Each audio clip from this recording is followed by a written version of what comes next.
think that should be about it. Running late on everything today.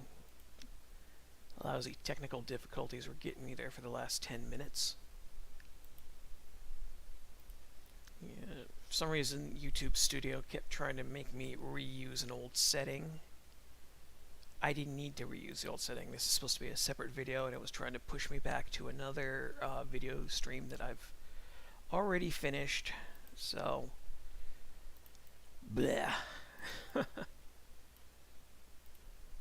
Oh boy, been a pretty rotten week in a lot of ways. It's a shame because it started off pretty good. But either way, so yeah, I had to cut Wednesday's stream short. I made sure to list it at the very end where you can hear my audio saying that I had to take my father to the ER because he had chest pains and difficulty breathing, and it turned out we still don't have all the answers to it, but it is, all things considered, a heart attack. I don't know how severe. The nice thing is I got him to the ER as fast as I could. They weren't busy at the time, so they jumped on it, and within just about 10 minutes he was back to normal. Well, back to normal. Ugh. He was okay. Hey, SG boy. So, yeah, that's me reiterating what happened on Wednesday, because, god damn, another week, another trip to the ER. So, he had a heart attack. I don't know how severe, but because I got him there as fast as I did, and they were able to take care of it because there was nobody waiting to be admitted to the ER, that about 10 minutes after we got him there, even though his condition had deteriorated a little bit because he was sweating by the time they got him in there, which that is not good. They gave him some baby aspirin and some nitro and something else to help lower his blood pressure. And then they took care, so blood pressure dropped, heart rate dropped. The bulk of the pain he was in subsided a fair amount. And this is all good news, but the problem was, after I was there for half an hour, they had taken they did a quick x-ray, they did an EKG,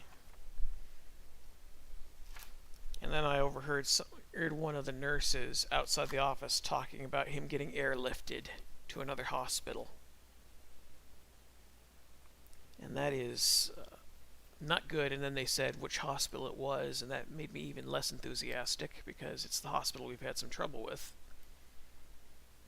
But they said, unfortunately, they did not have the equipment there to take care of him.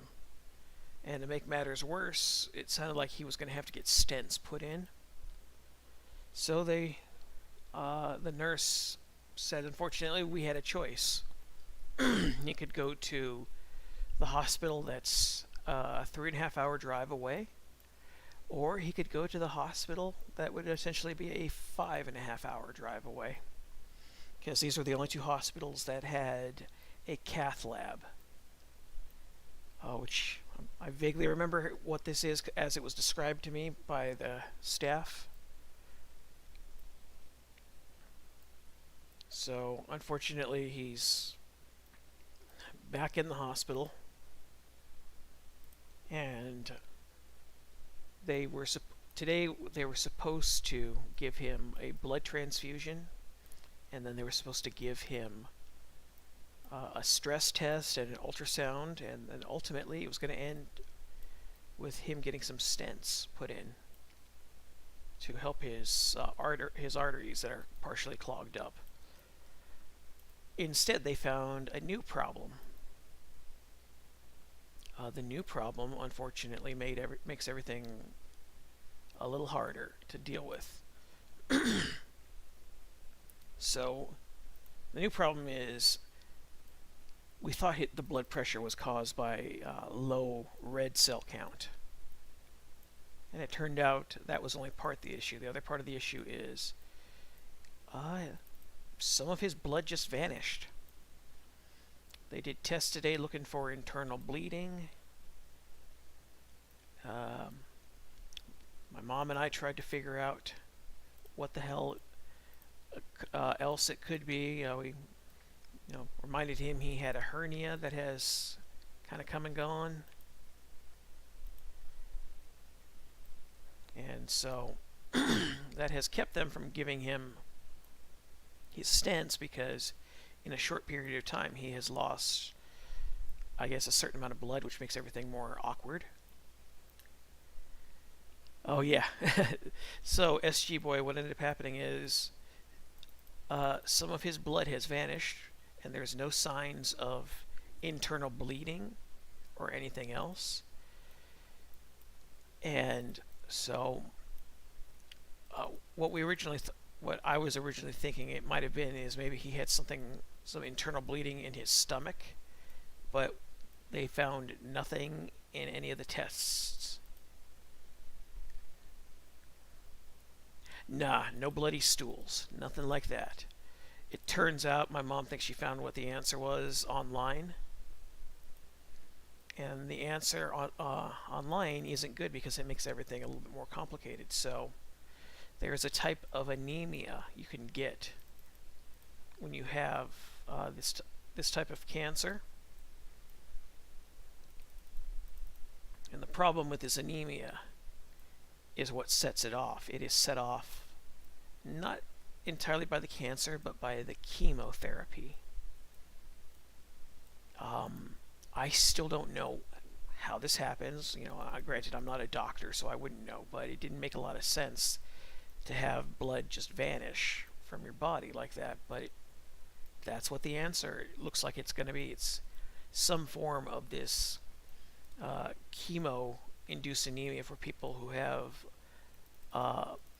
low bone marrow in their body, which unfortunately that is what my father has. So this was just something my mom was looking at online, just trying to see if she could gauge some kind of an answer, because both my folks worked in healthcare, and my mom more than my father likes to research stuff. As much as my father loves to research history and things like that, my mom likes to research medical stuff. However, the kicker on that is she only really picks up that interest when somebody is sick. I guess it's her way of trying to find a way to solve the problem, but this appears to be the issue from what we can gather right now, unless there's something else that they're going to find. But yeah, but goddamn, so they gave him a transfusion. He's doing okay. He was told he wasn't going to be able to eat anything after midnight, so he ended up getting some spaghetti for dinner down at the hospital. So it sounds like tomorrow morning the doctors got something planned for him. I am assuming it's going to be his. They're going to put some stents in, but it could be something else. The problem is, if this type of anemia set off by the chemo is what caused it, then I'm not sure if the stents will do much good. But they took his ultrasound. They found at face value everything looks okay, but that's at face value. They're going to have, I guess, a cardiologist go through everything and leave him some notes, and then we'll see if the cardiologist finds anything. But the issue with this cancer, with this condition, comes from the fact that the blood just vanishes, and if you don't have enough blood in your body, your heart cannot pump blood properly because it's not getting enough oxygen-rich blood. And it can give you heart attacks that can damage your heart and your heart muscles. I think we might have been able to beat that this time because I got him in as soon as I could, and everything just seemed to be on our side that time. But that is, this whole thing gets so damn weird because now the question is, okay, what is causing this? Because the likely suspect seems to be if the chemo dose he has is too high, which he's not on an incredibly high dose of chemo as it is, but so I don't know. It's up to the oncologist and the cardiologist to come to their conclusions, and I would not be surprised if he's going to have at least one stent put in. It sounded like they were discussing the possibility of two, but the difference this time is my father actually has a pretty good nurse down at the hospital. It's a male nurse this time, and he was the one that was able to track down the oncologist and get some answers for my father, since I guess no one else was able to do it. I've only heard part of the story, so I'm just speculating. But he's also, was trying to remind the doctors, this is an expensive hotel to stay in. You guys are gonna have to piss or get off the pot. So, he's very politely telling them, it's expensive to stay here. You guys should probably make your call and get him back home. Because now I've got another 3.5 hour, well, 3.5 hour. I've got a 7-hour drive coming up, because that's how long it takes to get there and get back. And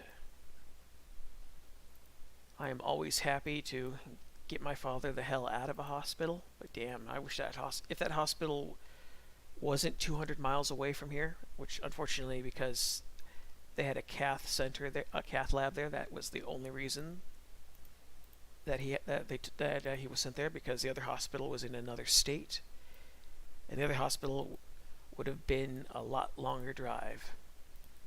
And the nice thing is the AC in my minivan works now, because I was able to fix it when I replaced the relay fuse. And so right now we're just hoping to get some good news tomorrow, finding out, okay, yes, there was not any major and or significant damage from the heart attack he sustained. We put 2 stents in, gave him the transfusion. It looks like it's this anemia set off by chemo that somehow makes your blood vanish. So I'm just very tired of all this stuff. At this point, we're not even looking at how expensive things are anymore, because I just want my father back home, and I want him to be able to maybe go a month or even 3 weeks this time without having to go back to a hospital, much less having to stay overnight at the hospital, because he has to go weekly, so they can check his numbers and make sure that the cancer isn't messing things up. Because I shit you not, we just started cycle 2 of his chemo on Wednesday, and then on Thursday at a little after 4 o'clock was when he was just getting ready to take a bath because it was a hot day, and that's when it hit him. So we just can't seem to catch a damn break. And I've been angry that the hospital has not been very communicating all that well with him, because he spent a good chunk of the day sleeping, which I'm not going to fault him for sleeping, because even though we were able to stop the heart attack before it got worse, that does take a toll on your body. God, the entire time this is going on, I'm just getting flashbacks to that one episode of The Simpsons. God, because I was a kid when The Simpsons was still kind of a new thing. And it was the episode where Homer has to have heart surgery. And it's because he's got massive blockage in his heart. And the episode ended with getting discount surgery from Dr. Nick.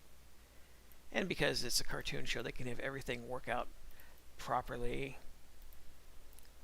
But I was just remembering chunks of that episode while all this stuff is going on, because this is my father's second heart attack.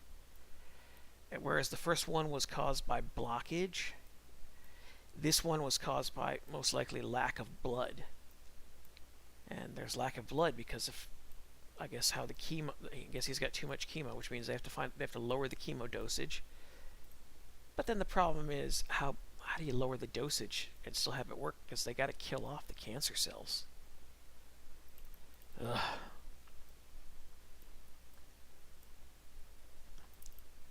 Just getting a little tired of life constantly taking dumps on my folks right about now, but I don't have any say in it. Because I just found out the older of my two little sisters is coming over to visit. And she's bringing her family, and they'll be here on Tuesday. I'm just kind of wondering, with the pacing that everything is going right now, and the fact that the hospital facilities generally are not fully staffed on weekends, how soon until he gets to come back home? So, I'm really damn pissed that we had to send him back there. I'm happy he's got a much better nurse this time around, because the last nurse he had was kind of so-so, and he was stuck there for 3 weeks. I'm hoping he doesn't have to stay at this place for more than 2 nights, because then we can get him back home where he can sleep in his own bed and deal with his crabby pugs, and then we can get some quiet around here and he can actually recuperate. Because last weekend it was the damn fever, which was brought on because of the chemo lowered his white blood cell count, which meant his immune system was very much, I almost want to say, non-functional at that point, because that's what chemo does. It's poison. It doesn't differentiate blood cells from cancer cells. It's there to kill off the poison in your body, and it's kind of an extreme thing. But that's also his best option, because God knows what radiation would do to him, because that's some really heavy shit. My grandmother had to go on that back when she was about my father's age, and she had I want to say she had colon cancer at 64.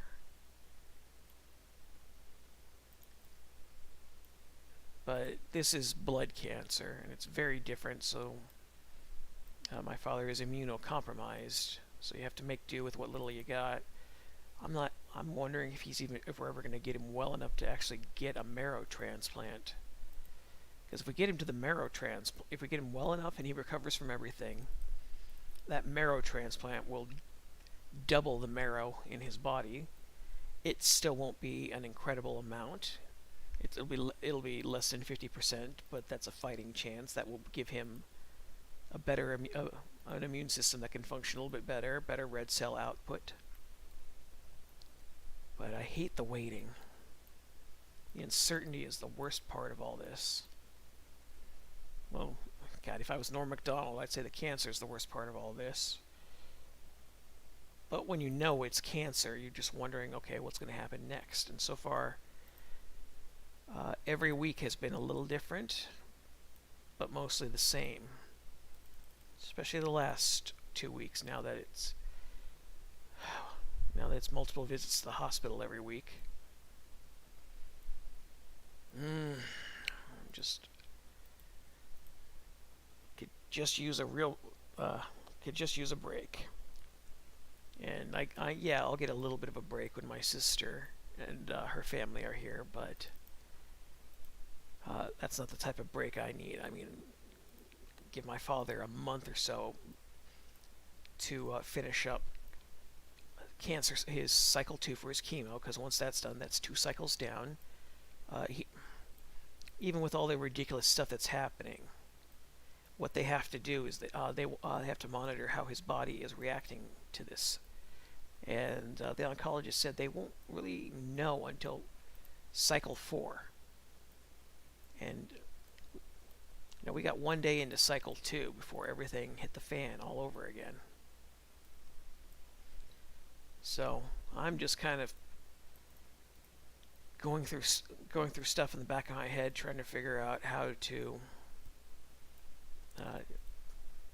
keep things going around the house, because we're still waiting for Social Security to get back to us. We actually had kind of an oh shit moment earlier this week, where we got a letter from Social Security that said, your claim has been denied, and the reason it's been denied is because your son, aka me, said on the phone you didn't want to file a claim. And I had to look that over and go, what the hell? Of course I want to file a claim. We can't afford this ourselves. And I looked, and I was able to get a hold of someone, and it turned out this was for low-income families. It wasn't so much that we didn't want to apply for it. We couldn't do it because my father makes just a little too much money, so he's not eligible for it. So no, this was like SSI disability disability supplement. And I was told on the phone from the Social Security worker, no, you're fine. You don't want that. You want SSIDI. SSDI, which is Social Security Disability Insurance. And so he let us know what the procedure for that was going to be. I'm guessing they have after they get all the facts together, they have a hearing and decide whether to approve the claim or not. And he pointed out to us just 90% of the cases involving cancer are approved, and based on what he was looking at for our paperwork, he said you've got a really strong chance. So it ended up being nothing. It was it was a technicality where yes, I did technically say, oh, don't sign us up for that because we don't qualify for it. So now we're just waiting for them to get back to us. We're about due for them to actually send us a letter. I got some more state paperwork for my dad today. So yeah, all this caregiver stuff is mildly irritating for the most part, just because it's the paperwork. So I don't know when I'm going to see my father. If it's going to be tomorrow, where they're going to say, okay, we gave him the stents, found out what's going on. These are the changes we're making to his chemo regimen, and he's good to go, and you can take him home. Or if it's going to be, we want to keep him for one more night just to make sure everything is okay because of the situation he's in. As long as I can get him out before Monday, I think I'll be okay. Tomorrow would be preferable because then he can come back home. And also, tomorrow's going to be raining on my side of the state for a large chunk of the day. And that means it's going to be a more pleasant drive. And also it means all the hundreds of bugs I will be hitting on the freeway will get washed off. Because that is one thing I have found which is kind of funny. And that is that we get a crazy amount of bugs here on the freeway in Montana. And I found out after an hour drive in there, my windshield was just drenched in bug guts. Which stopped being funny when the grasshoppers started coming, because then the grasshoppers were leaving great big splotches. It started to get pretty gross, but normally I would just I'd go clean things off at the gas station, but there's no point in doing that until you get back home. But yeah, I honestly wish that that the hospital wasn't 200. It was what? It's what, 200 and like 13 miles away from where I live. I could take 180 and be okay because that's still a lot. But if it's but 3 hours of driving is a hell of a lot. It's very hard on your body, especially once you get past 40. So we'll see how things go. I'm just hoping tomorrow we'll get the news that okay, we put the stents in, everything is looking fine. If he's okay, uh, if he's still doing this good later on in the day, then you can come get him. My preference would be to fly down there and get him if I could. But we've got that problem here with our local airline, and that is they've only got so many trips that they're doing, and a lot of the trips are just one way. They'll drive down to the big city, and then they will, when they fly back, instead of coming back to my town, they land at the town 50 miles away from here, and then repeat that cycle. So it's not a lot of help. Yeah, this is me adjusting the cave trolls design a little bit. I was double checking my design on my sketch pad here, and I forgot that I had made some adjustments to what I had drawn here, where I gave him the stubbier thumbs and gave him more talon-like fingers, and I got rid of the feet here just for simplicity because I'm having trouble making everything else kind of work. And there's a slight variation to his face that I forgot to put into. This is all actually, well, this isn't bad. This is way too,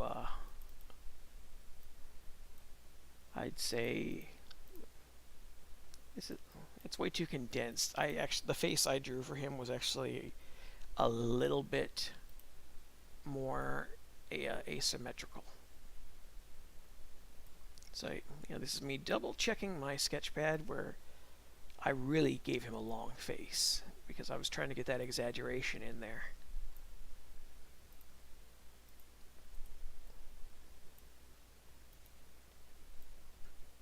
And then I gave him a bigger, uglier, weirder looking chin. So now he looks a little bit Flash. Now he looks a little bit more like a monster.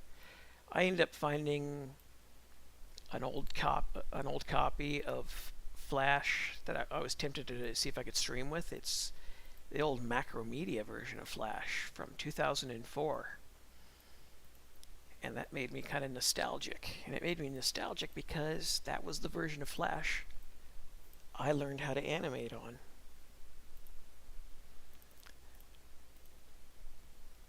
Yes, SG Boy. Disproportionate is the word I was looking for. Where it's just everything is just a little bit weirder looking. Yep, I hear the cat found her pizza box. Yeah, I will never understand this cat. I got her a nice little kitty tree area for her to use that cost like $25. It's got a little hole for her to crawl in, and it gives her just a little bit. Oh, I'll just say SG then. Okay. It gives her a little bit of a place to hide because cats like to have that, and she's never used it. But I brought home a pizza and ate it in my room and left the box on the floor, and then when I was done with it, I covered up the box and left it beside me just to go use the restroom. And when I came back, the cat was sleeping on the box, and she has been sleeping on the pizza box ever since.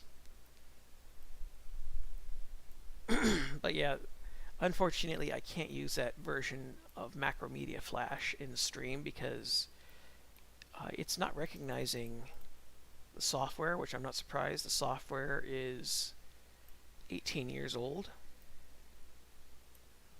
That's ancient for software. I was checking to see how fast it runs on my computer because it does not have a lot of the features that the more recent versions of Flash do, and I get slogged by slowdown from time to time, and that's always very irritating. And I didn't seem to have too much trouble with the old version, but the old version does not have things like uh, what is it for symbols? You can add certain special effects to symbol graphics, like you can add blur, or you can add different coloring effects and things like that. And those are actually really fantastic tools, but unfortunately, they only exist in the later versions of Flash. I think they started putting those in about 9 years ago, maybe a little later than that, but these are really nice tools you can use for effects. Let's see, and I believe he still had the beady eyes. And I did have the beady eyes out like this. I'm still even trying to figure out how to have a fight with this thing. Because originally, with what I was going to do, is it was going to be red winds by using the settings around the cave troll to beat it. And I'm trying to think if that's actually a decent enough idea to use when I eventually get around to animating this guy. Let's see, oh, this is the last thing, that's right. Yeah, for the ears I gave him weird ears that do this. And they, as opposed to going out, they kind of they're crooked and they go up. And then for the mouth, I thought it was an O. It wasn't an O. It was this. The only difference is I kept the fangs.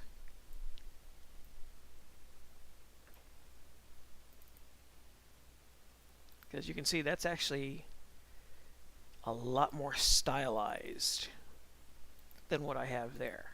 It's disproportionate. It's weird looking. I might actually I think I'm going to condense the top of his head just a little bit more, so it's like that. I still want it to be disproportionate, but I would prefer that more around the nose and the lower part of the mouth. But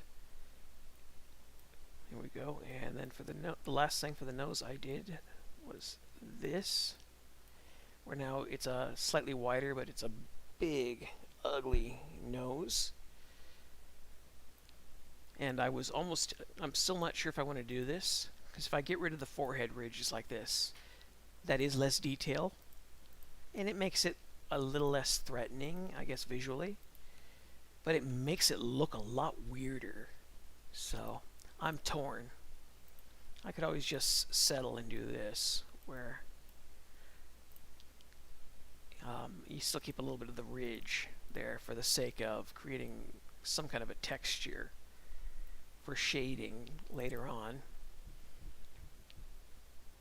But this is my cave troll. I just got to correct his mouth a little bit, then I will position his head. So I'm still just kind of thinking about ways to earn some money online. And I've had people say just be a commission artist. And I've done some of that in the past, even when I've done the adult stuff. Somebody sent me a comment and said I could make some serious bank if I went over to what is that site? Oh, it's a Vorifile site, Echo's Portal. They said go post some of your shit there. People already know your work anyways, and you've got people there that like it. I'm just really shy about doing stuff like that. I'm also not even sure how much to charge for a lot of this stuff, because I've always done I've always undercut my prices just because I'm not an amazing artist. My coloring skills, while they've gotten better, I'm still not quite there. Um, I was taking a look at somebody's coloring skills on DeviantArt earlier today, and I was impressed, and then I was sad just because I thought, damn, I want to do that, but I don't know how. And I've watched a few tutorial videos to get a few ideas for how to do proper color layering, and then it stops, and then it starts to become a lot more work, and I start getting a little bummed out because I just keep thinking, well, I want to have a high turnover with my stuff. If I could possibly get away with that, where instead of having to do maybe take a week to do one piece, maybe I could get 2 pieces done a week if I don't have to go crazy with the detail. But I don't know about that. At least not yet, because I'm still trying to keep things going here. But I don't object to the idea of doing that. It's just a little awkward.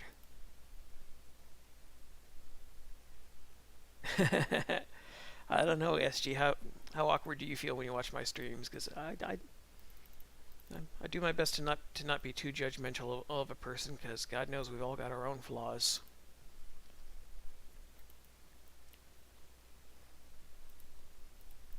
But I'm just doing my best. It's been really hard to be positive the last day and a half. But I'm always reminded of what everybody who's had to fight cancer or stand there with their loved ones while they have to fight cancer is. Oh, I wish you could do that. This is all automatic for me, for the most part. That's the hard thing. I can't explain how or why I do stuff. I just do it. Not to quote the Joker from The Dark Knight or anything. It's just kind of weird. That's how my mind operates. But I'm really, really starting to get the itch to animate. And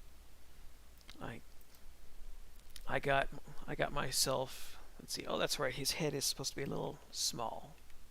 I got myself a handful of ideas for short tunes that are under 20 seconds long, and I kind of like them. I'm not in love with them yet.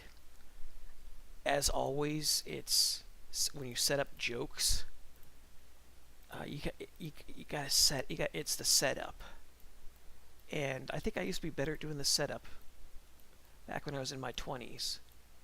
I'm still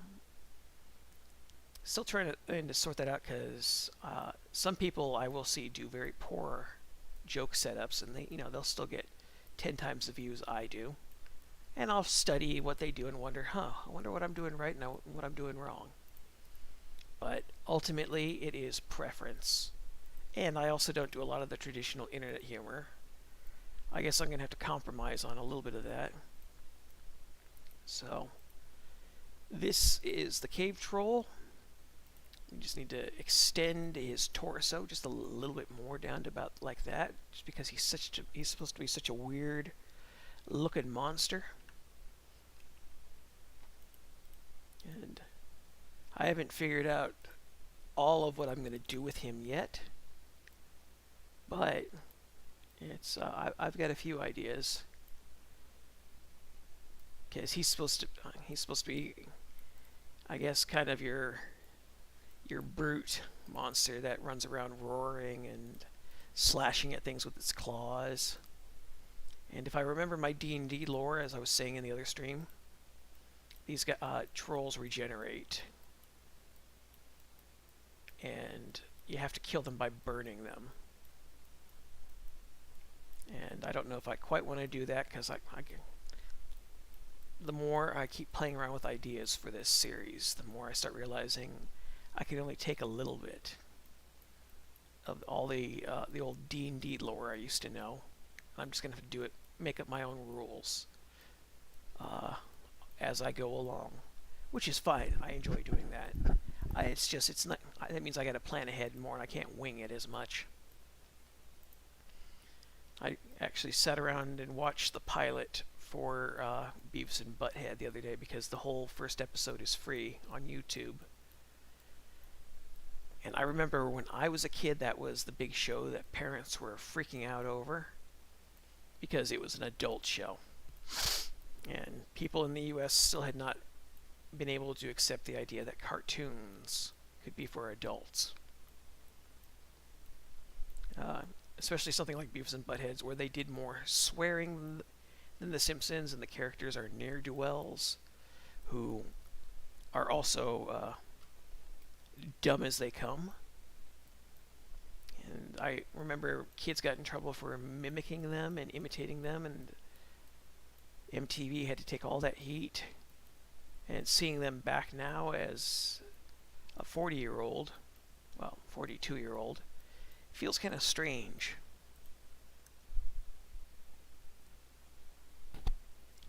Oh, okay. So you're saying that the trolls regenerate 10 hit points at the start of the turn. If it takes acid or fire damage, it doesn't function. Okay. That's interesting. It's nice to know I still remember something.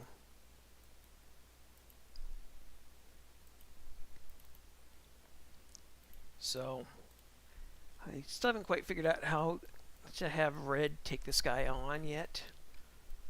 I might have Black take him on at some point because I'm still working out how to do my Tom and Jerry shtick with Red and Black right now.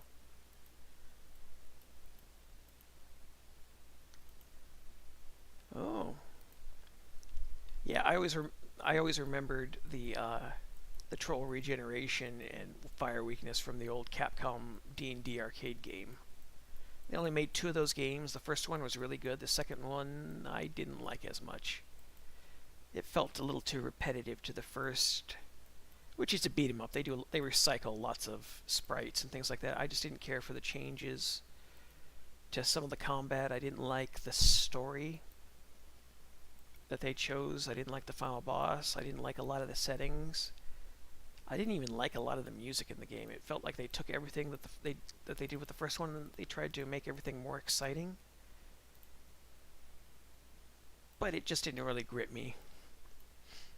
I liked the first one more because it took the fantastic elements for a lot of things. And while it didn't tone them down all that much, it had things toned down a little bit so that some of the action wasn't too over the top. But yeah, I always remember when I was a kid, there used to be an old arcade in San Jose, which is where I used to live around. And the old arcade was called Galactican.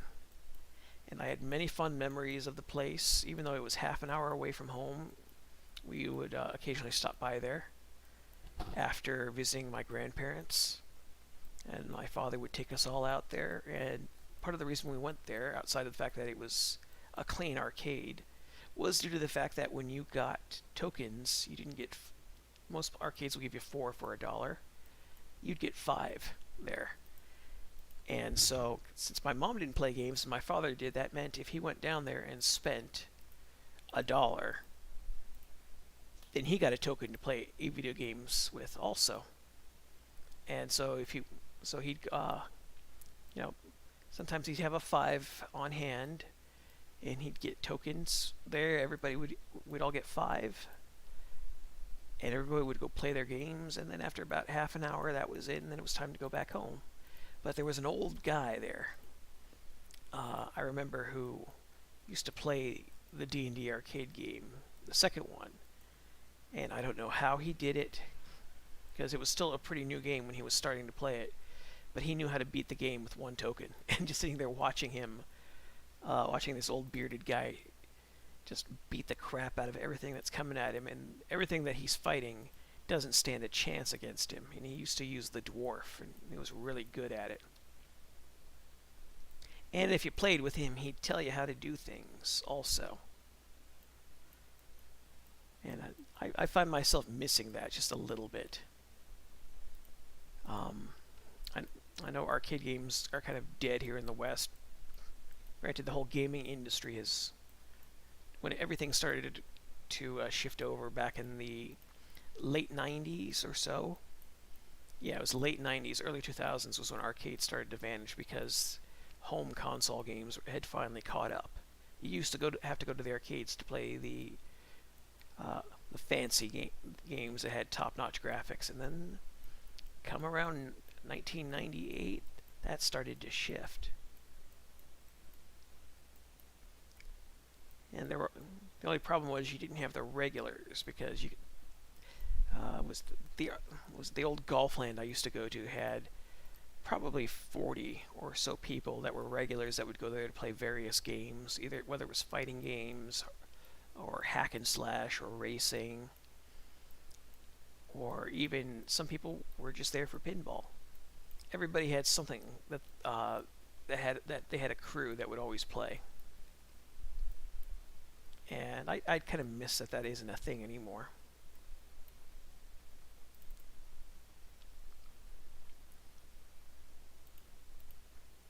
I know Steam has features where you can have people watch you while you play now, which helps. And of course, you can stream, which is kind of similar. But it's always a little different because sometimes you'd have kids asking how you do moves. Sometimes you'd be the kid asking somebody how you do a certain move, and either they'd tell you or they wouldn't. And most people were pretty good at talking about it, just because everybody liked to share info. God, I remember all the I think part of the reason I get nostalgic about some of this stuff isn't just because I'm in my 40s now. It's just remembering some of the fun I used to have. Animate is processing a stroke. Thank you, weirdo.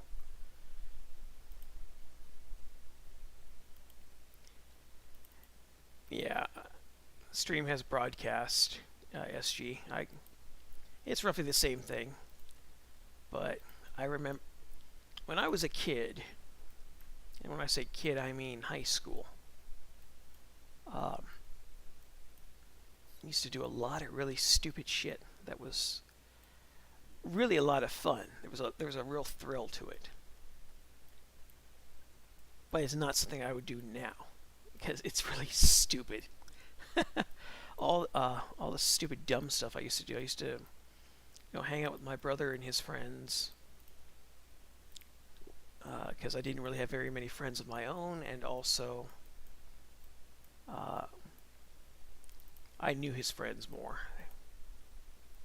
So we used to do all kinds of really dumb stuff. And when I say really dumb stuff, I don't mean your generic stuff like sneaking in to go see a movie, which we did that all the time. I don't think we stopped doing that until early 20s, just because at that point it's stupid, and you realize it's just easier to pay well, at the time you pay the $9 and you go in and just watch the film. But when you're 18, you don't have a job and you're bored, you look for ways to entertain yourself, and so doing really stupid shit was how we used to entertain ourselves. So we would go sneak in to see movies. And when I say sneak in, I technically mean breaking and entering, because that's technically what sneaking in to see a movie could be classified as, if I remember correctly. But one of my brother's buddies had made a tool to help pop the lock in the exits of movie theaters. And I forget, I don't even remember what this tool was, but it was like triangular shape. What he would do is he would slide it in the lock, and then he'd push it up, and it would pop. It would pop the latch, and so it would just door would open. They'd just open it up, and we'd walk in. If assuming there weren't any employees around, we'd just walk in like there wasn't a problem. Really stupid, immature stuff like that was. It was fun just because of the mischief part of it. And unfortunately, as you get older, that stuff stops being fun because you realize how stupid it is. But because we were still in that transitional period of our lives, it didn't matter that we were 17, 18, or 19 just sneaking in to go see whatever stupid film there was out that weekend because we didn't have anything to do on Friday night. That was the excitement. And one time, and I don't know whose idea this was, this would have been in 1999. So they didn't have any movies that we wanted to see that weekend. And so somebody had the genius idea of, okay, well, since there isn't anything to do, there's no movies we want to watch, let's go inside the movie theater and shut the power off.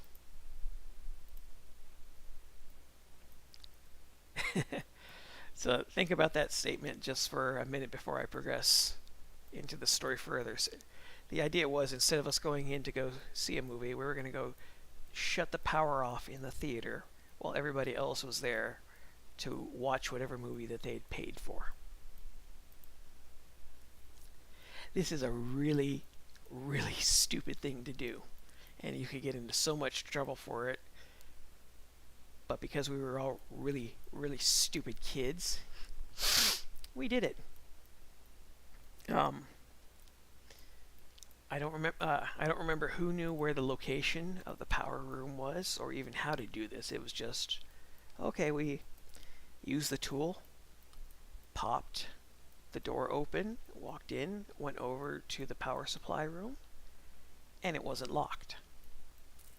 And then it was, okay, 2 people stand outside and let us know if someone's coming. And then 2 people stayed inside looking over everything to see how, to double check that they knew how to shut the power off. And then after a second later, the lights went dark. And we all just ran the hell out of there. And because we were stupid little shits, not only did we shut the power off to this theater, which, oh, by the way, this was the largest theater in the Bay Area. It had 20 screens. There were thousands of people in there watching a movie. And we turned the power off.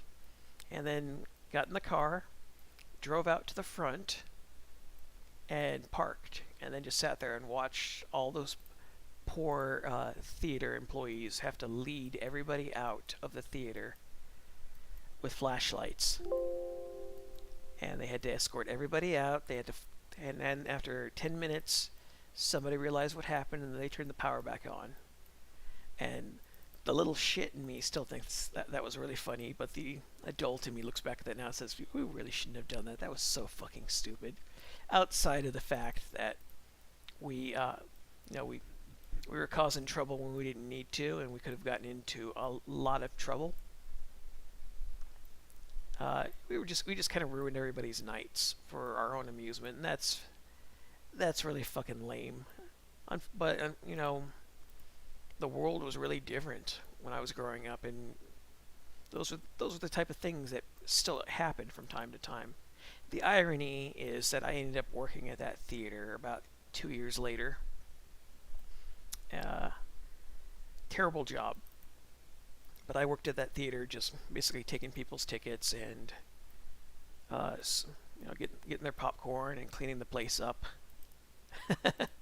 Yeah, that was the thing. They were the only place that was hiring, and I always thought it was kind of ironic that I ended up back there. But this time as an employee, and I always felt really guilty about being, while I wasn't the one who shut the power down, I was one of the people who said, that's a great idea, we should go do that, everybody's going to be mad and everything, it's going to be hilarious.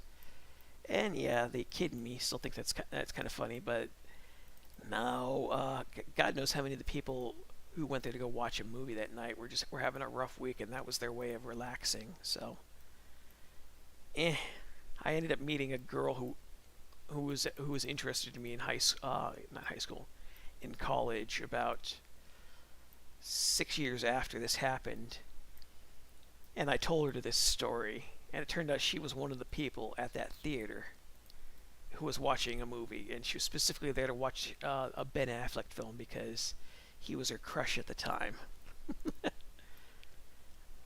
So I apologized to her and said I was really an idiot for going along with that. We were all really stupid.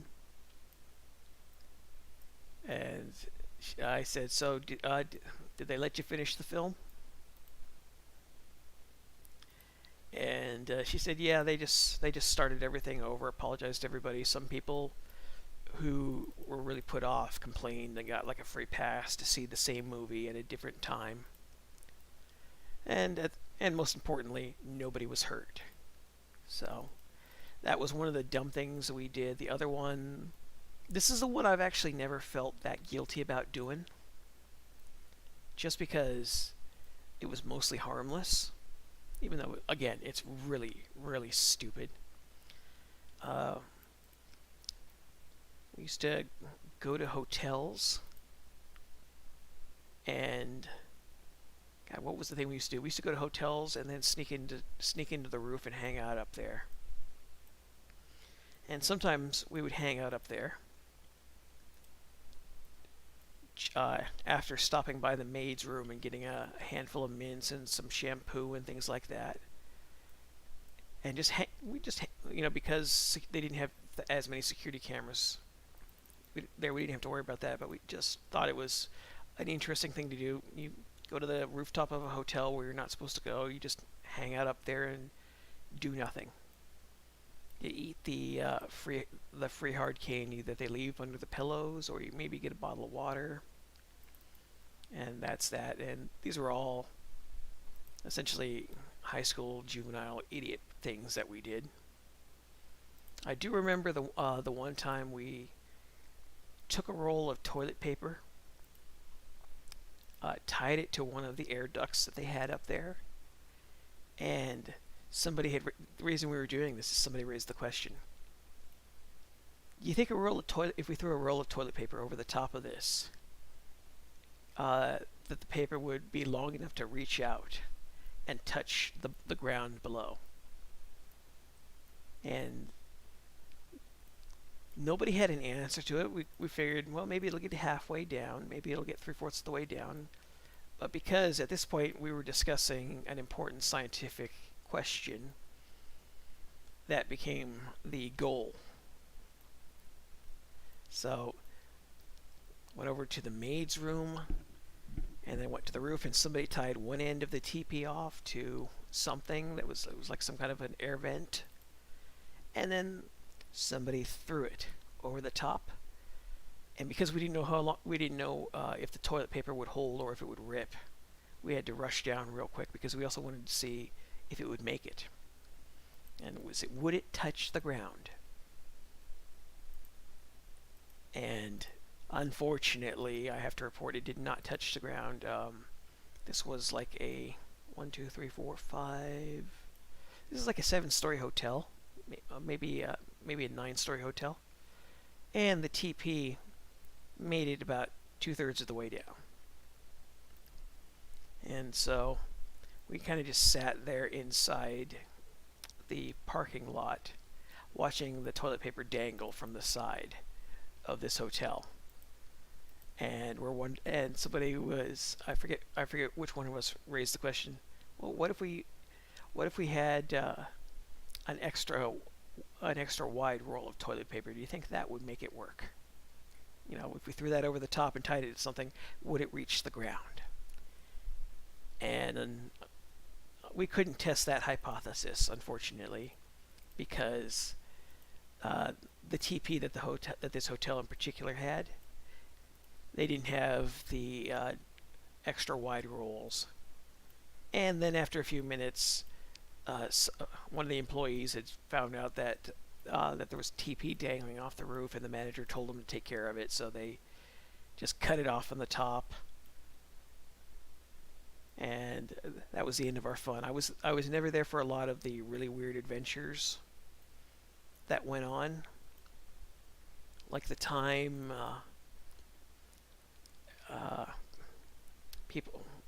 the other guys in the group had seen a construction site there, and because they can't get rid of the tool, you can't park a tractor and there's no garage for that. So the tractor, they leave the heavy duty power equipment behind. And what ended up happening is somebody was looking around the tractor to see if there were keys left over, and they found the keys. So they everybody took turns driving this tractor around the construction site at about midnight. Just driving it in circles, not even doing anything. Not trying to use the crane or anything, just driving a tractor around in circles and seeing if maybe they could get it to pick up a load of dirt. But since nobody knew how to operate any of that, it's just everybody got to turn, they got to drive it around in a circle for a bit, and then they had to make tracks. Because yeah, we were all the young dumb idiots who didn't have anything better to do, and occasionally we would set off firecrackers in elevator shafts, or sneak into hotels and toss TP off the roof to see how many feet of toilet paper there was. All really dumb juvenile stuff. But it was the late 90s. It didn't really have the internet working the way we do now. And even though we would have gotten into a lot of trouble for any of this stuff, and some of the guys who did this stuff did get arrested for things, because if you trespass on a construction site at night and a cop catches you, it doesn't matter that everything was had the keep out tape layer fence there. That still constitutes as breaking and entering. And so I never did any of that stuff really myself. But yeah, I think I kind of miss being the audacity of being young and thinking a lot of this stuff was a lot more interesting to do than it really was. Because I'd say 3/4 of the times that we'd head off to go do something, most of it just ended up being everybody walking and talking because nobody had a car. So if we had to walk 3 miles down to a McDonald's, we walked the 3 miles down to the McDonald's. But that wasn't a good idea to do on a hot day, because that was the time my brother and one of his friends ended up getting milkshakes, and it was 93 degrees. And so we started walking over by the railroad tracks, by the underpass, which is harmless. There's really nothing that went on there. We didn't even at this point in California, they didn't have homeless encampments there, so it was pretty much just kind of a generally trashy area. But the only people you would see would be railroad workers doing something with the carts. And we got about a 1/4 mile away from the nearest restroom, and all of a sudden, in mid-conversation, my brother and one of the other guys take off in a sprint as fast as they can. And it's me and the other guy pause for a moment and then burst out laughing because we know why they're running. We told them you probably shouldn't get a milkshake. It's 92 degrees today. Well, it turns out also my brother is lactose intolerant. So they sprinted as fast as they could up ahead of us, and we're laughing and thinking, okay, well, they were heading towards the Taco Bell, so we made our way over there about 6 minutes later, and we're trying to keep a lookout for my brother and our other friend. And then we find the other friend and ask if he's okay and if he made it to the Taco Bell. He said just barely. And I asked if my brother was there. He said no. He ran off over to the church that was half a block down. So we went over the church that was over there, and saw my brother And he still didn't look that well. He said his stomach was still hurting, so we had to sit around and wait. And yeah, he just barely made it to the restroom. Otherwise, we were one, two, three. We were about 4 miles away from home.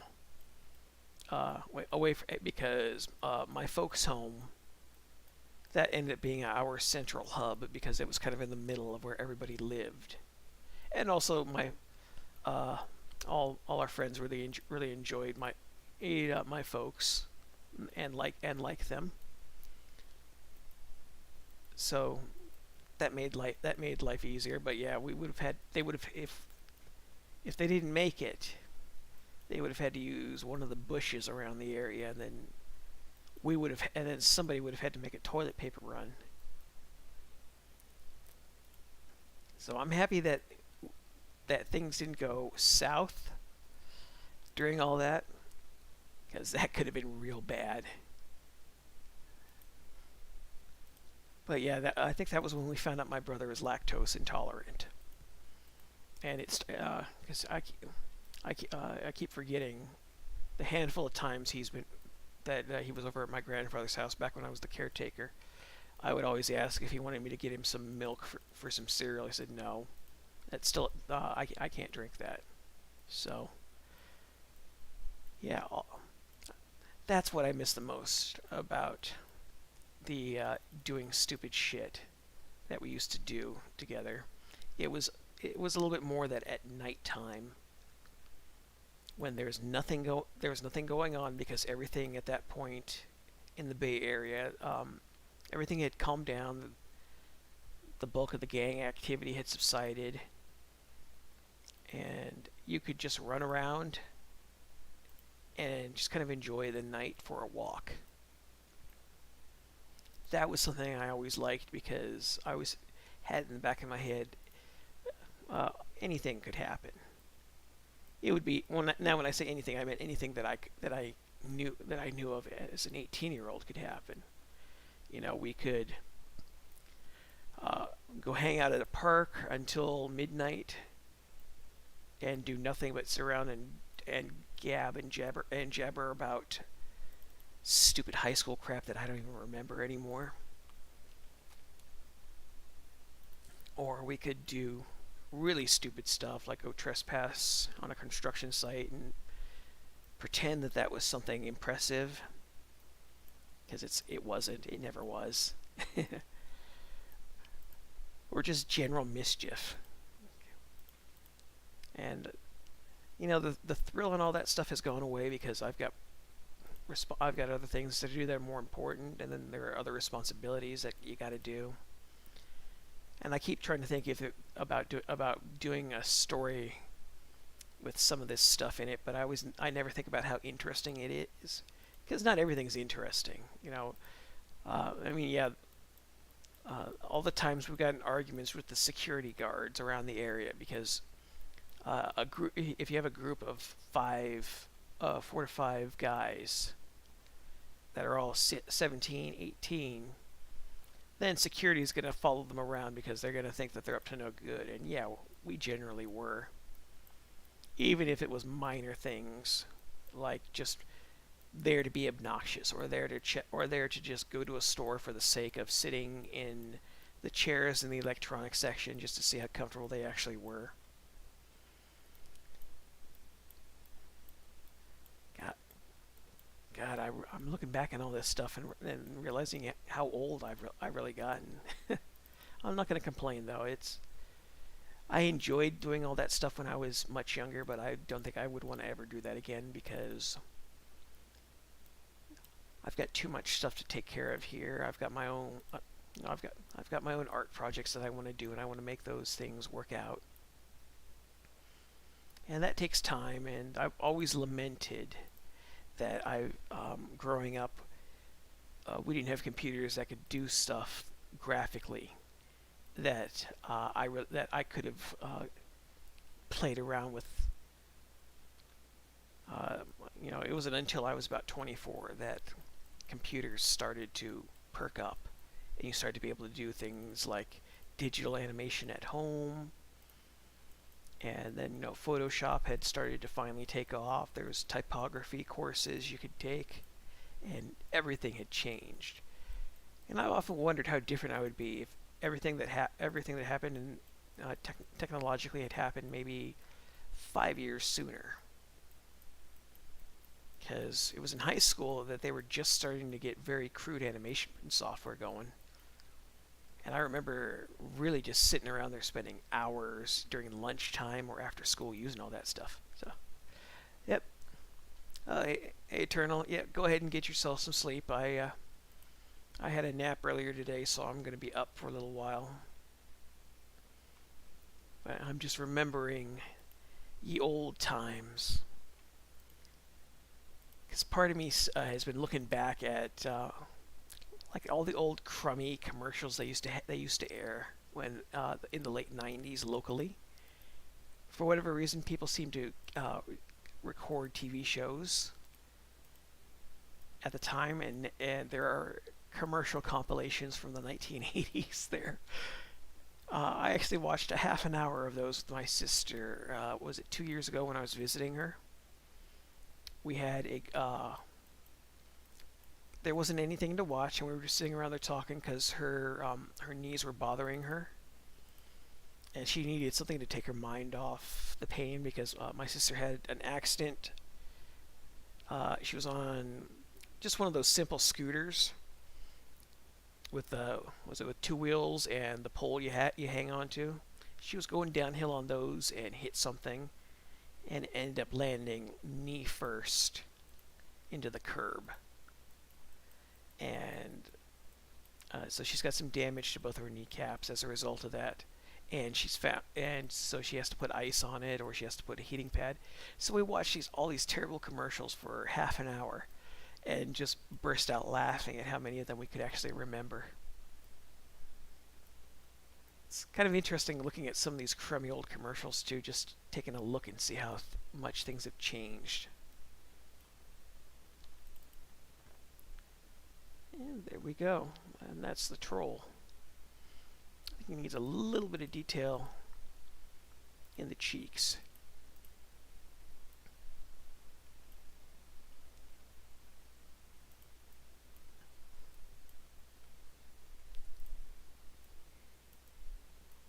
I think we'll get something a little bit more like this. Yeah, that's what I want.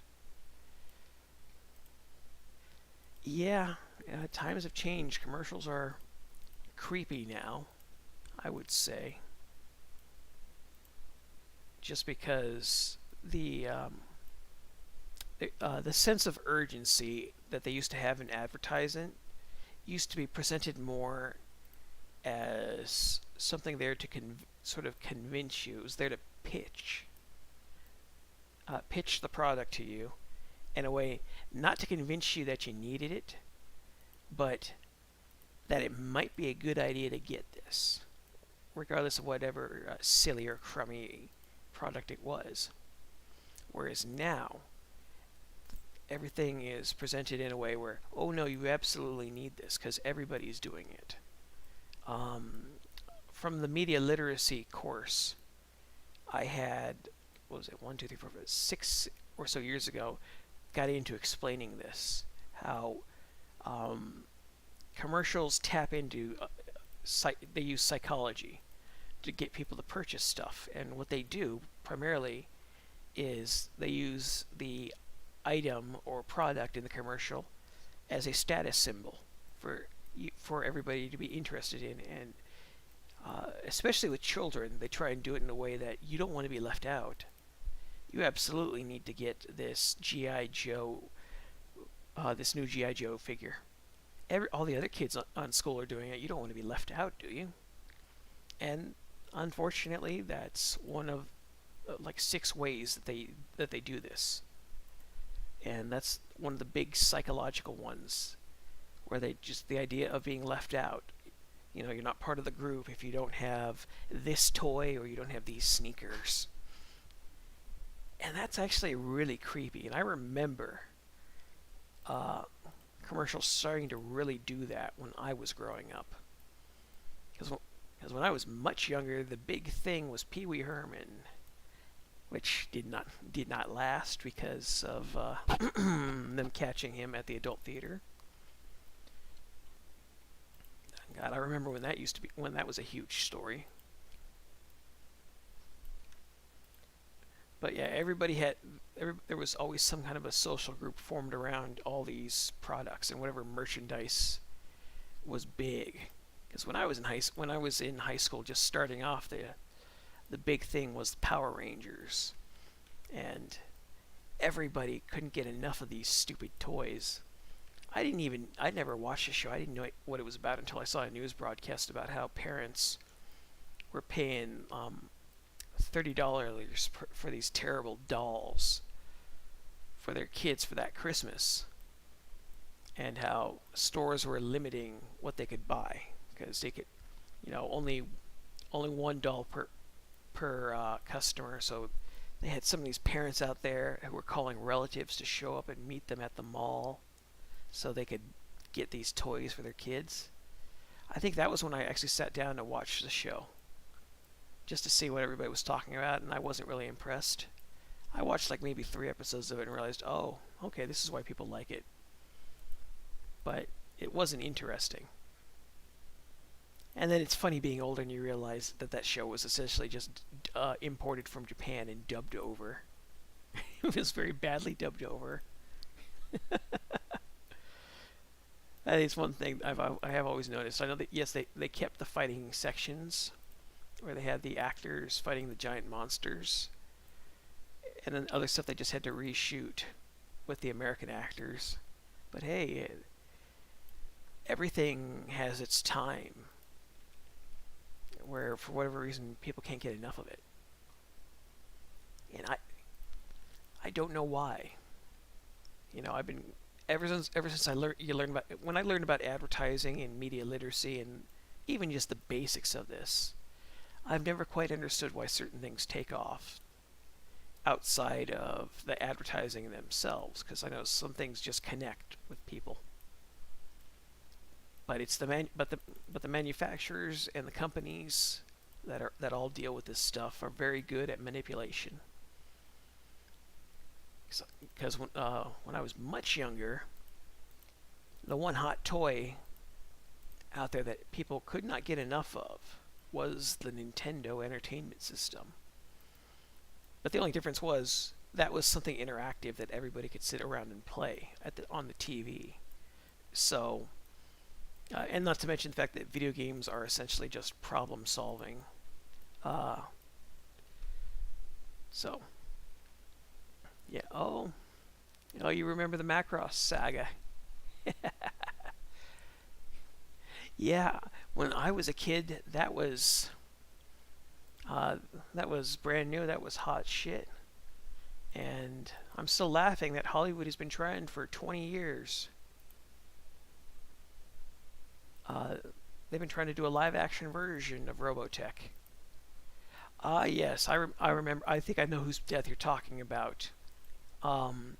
It was the fat pilot that was with. Well, I have to call him by the American names because I only remember the lead's name in Japanese is Hikaru, but in America, they called him Rick, and then they had his buddy who was the pilot that hooked up with the Zentradi girl was Max, and then there was the fat guy with them who was only there for a few episodes, and he ended up getting shot down and killed.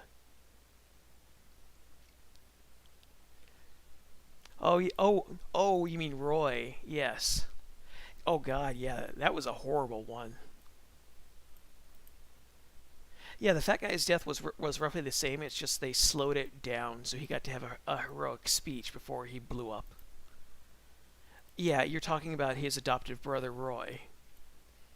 Yeah, I remember his death in the movie they made was a lot more awful, where he got pinned against the wall by a Zentradi soldier, and they were both really just mangled in the crash, and he couldn't escape, and he just had to sit there and wait for his ship to blow up, because he was pinned. The Zentradi that he killed there was dead, but his suit was damaged. Yeah, that was pretty. That was pretty big. I remember all the early Dragon Ball censorship because, see, I was in early high school when Dragon Ball and Dragon Ball Z got subbed and brought over to the U.S. and everybody was going wild over it because they'd never seen anything like that. And they did a lot of censoring on that TV show. they had to because of all the nudity involving children, and then some of the weird, which would actually be pretty creepy stuff Goku does to Bulma when she's not looking or sleeping, which is meant to be. It's not meant to be anything overtly dirty, but it's not a good look.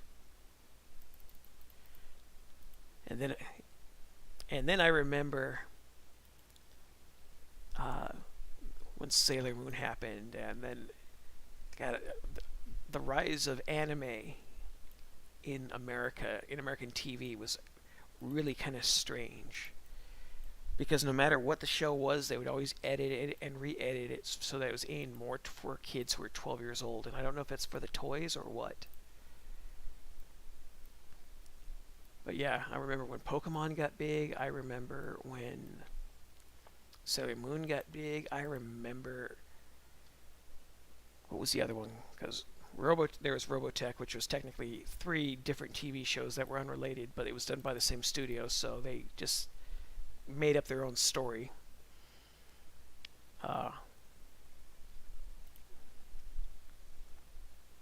Let's see. Oh, yeah, I think you're right. They didn't have to change a lot for Macross in the U.S., which helped some. But the downside was they also took a lot of the flavor in there, and then there's also kind of weird things. You know, sort of like how Min-May's cousin is really a little too interested in her. I can't remember if that actually was her cousin, because I have to go back and watch the original show. Because while we look at that as something very perverse over here in the West, first cousins marrying first cousins in parts of Japan don't have that taboo here as much anymore, if I remember correctly. Granted, things might have changed. Don't quote me. Yeah, Hollywood has been trying for 20 years to do a Robotech film, and the closest they ever came was around 2008. Last I heard, where the budget was going to be insane because visual effects were really expensive back then. They didn't age that well, but they were very expensive because they were harder to make. And the only actor that they mentioned in it was they wanted Tobey Maguire to be Rick. And I think that was more so based on his height because he's only 5'7". But the thing is, they would probably have to. With how things are right now, I don't know what's going on in Hollywood just because of what just happened with that Batgirl film getting shelved and the head of the studio saying, "We never want this released. It's that awful." I think we're seeing an end to some of some of the shenanigans that Hollywood's been doing for a while, and I have no complaints about that. Because I would like movies to go back to having interesting characters and well-written scripts. But I think we still got a few more years of nonsense that we have to deal with. And I hope not. But I know better. Okay. Now here is the cave troll. So I will export this, and this will just be, oh, that's the one last thing I gotta do with the mouth. Gotta lower it just a little bit. Shrink the nose a little bit. I like having a little bit more of a gap between the mouth and the nose, just because it makes him look a little bit more derpy.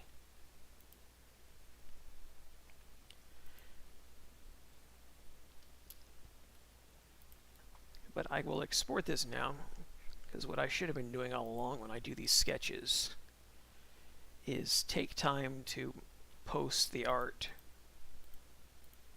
for people to hang on to if they want to. Because right now it's just a simple it's an unused character design that will eventually get made into a monster for one of the tunes once I figure out the story, which right now the stories are just limited to a single event or a single problem that the protagonist, whether it be Red or Black or one of the other characters that I'm trying to piece together, has to face up against. And since this is a cave troll, it's got to be in a cave, and I'm looking at my cave design for my notepad, and I'm trying to look for a way to make that a little bit more stylistically interesting than it is, but I think I'll hang on to what I've got right now and see if I can't build off of it a little bit. But I need to start putting out some more actual art here. When I animate this, you won't have any of the hashing there. That's just meant to show off. Like the bat wings have some texture to them, or the teeth are a little bit more grimy looking, or that there's a bit of shadow here between the eyebrows and the beady little eyes. Oh, one last thing.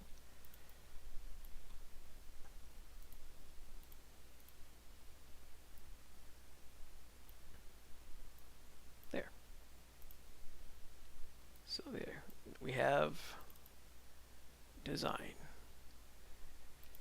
So I will have to go to bed a little early tonight just because I want to try and catch my father at 9. Because I'm assuming at 9 o'clock will be before they decide whether they're going to give him 1 stent, 2 stents, or even if they're going to give him stents. But I don't know if that's also going to have anything to do with a stress test that they're going to give him.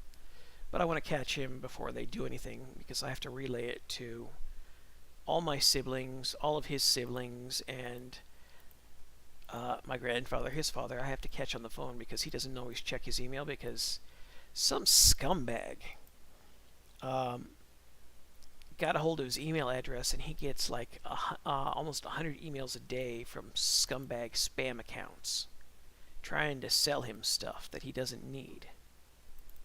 So this will be where the stream ends tonight. I'll probably do another one on Sunday. I don't know about doing one tomorrow because I don't know what's going to happen tomorrow. I won't have an idea until a little later. I also was supposed to go to Twitch and stream today, but I had other stuff to do. So I'm going to save this, and then we will export it. I don't want to do PNG. I don't want that resolution. I want this resolution because this is a little bit larger. And boom. I'm going to post this in the community tab for anybody who wants it. And that is it for tonight's stream. I'm hoping to get good news regarding my father tomorrow because God knows I could use it, he could use it, my mom could use it. So, but for right now, I'm going to just post that image over there. And then that'll be it. So I'll catch you guys next stream. Thanks for hanging out and listening to me ramble.